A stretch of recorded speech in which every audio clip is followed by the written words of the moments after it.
I had a crisis event happen to me in our previous facility on an Easter Sunday when I preached for the third time that day, was bone tired. Bone tired. Poured out myself. The singers, choir had done a cantata, and people had come to Christ. And I prayed, and I got through with the meeting.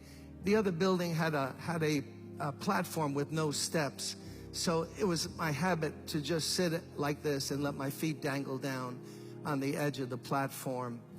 And I was like, right, it was just about this same angle with the middle aisle. And I'm just saying, so tired. I remember taking my knot on my tie and loosening it and saying, you know what, I'm just gonna chill. And Carol was playing just like Jamal's playing now, exactly. People praying, workers, deacons helping. And I was tired. I want to go home. Hadn't eaten all day.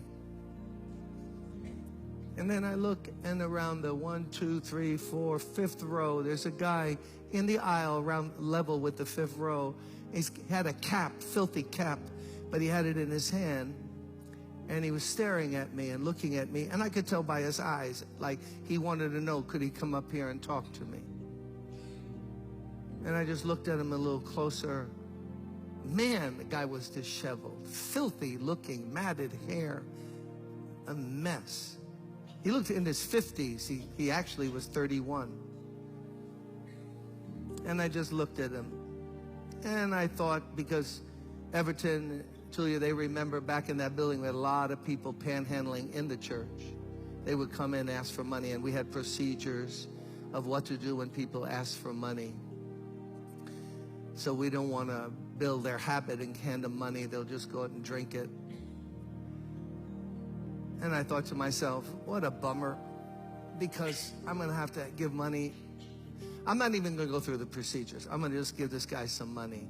I had no wallet then. I had a money clip.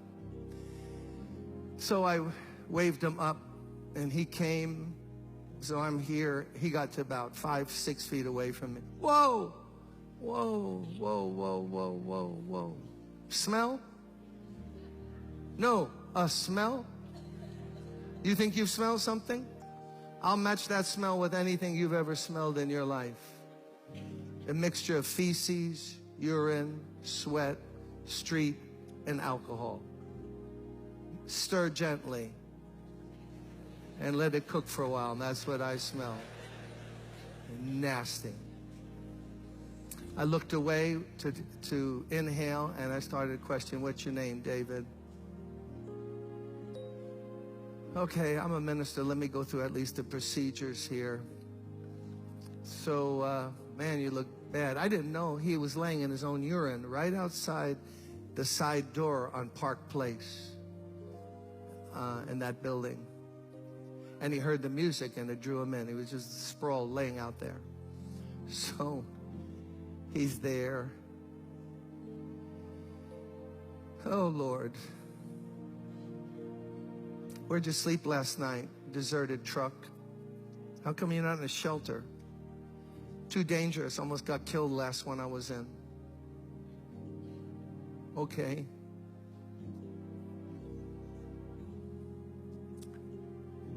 Man, this guy smells bad. Missing 1 or 2 teeth. At least one right in the front. Let me give him $5, something. Not the way I wanted to end the day, but, you know, what can you do? Took out the money. I remember handing it. Pushed it down. He said, I don't want your money. I want this Jesus you were talking about.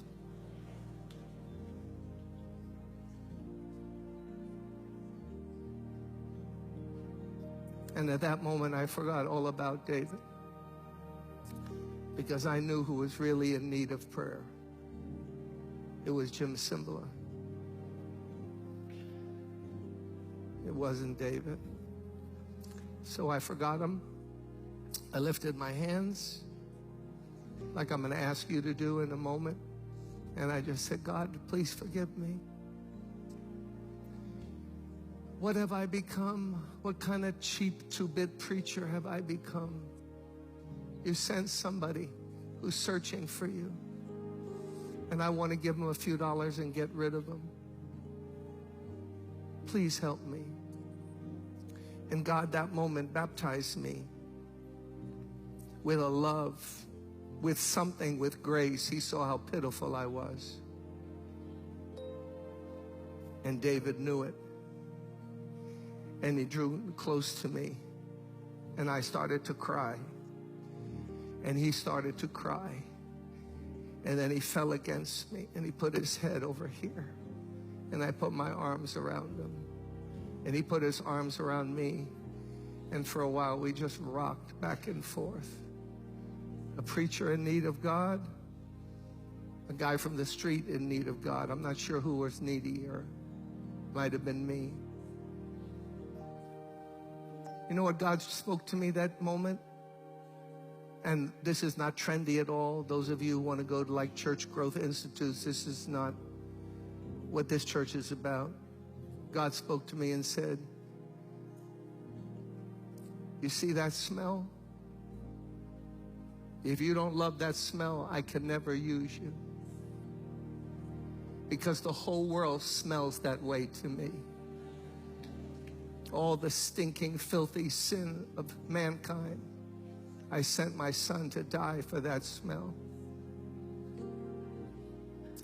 So you're either going to embrace it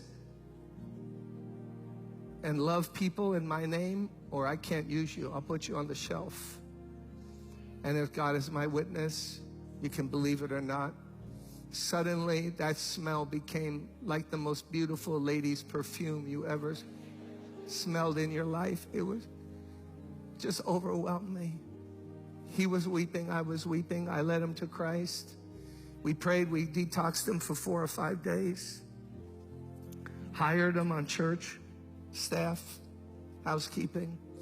He spent Thanksgiving and Christmas at my house that year. My buddy got his teeth fixed, handsome guy. For that Christmas, all he had, he gave me a handkerchief. He wrapped it up in wrapping paper, gave me a white handkerchief. I kept it for years. It meant more to me than anything anyone could give me. You could have bought me a car. I would have said, keep your car. Give me that handkerchief. And what broke him and what broke me is God's love.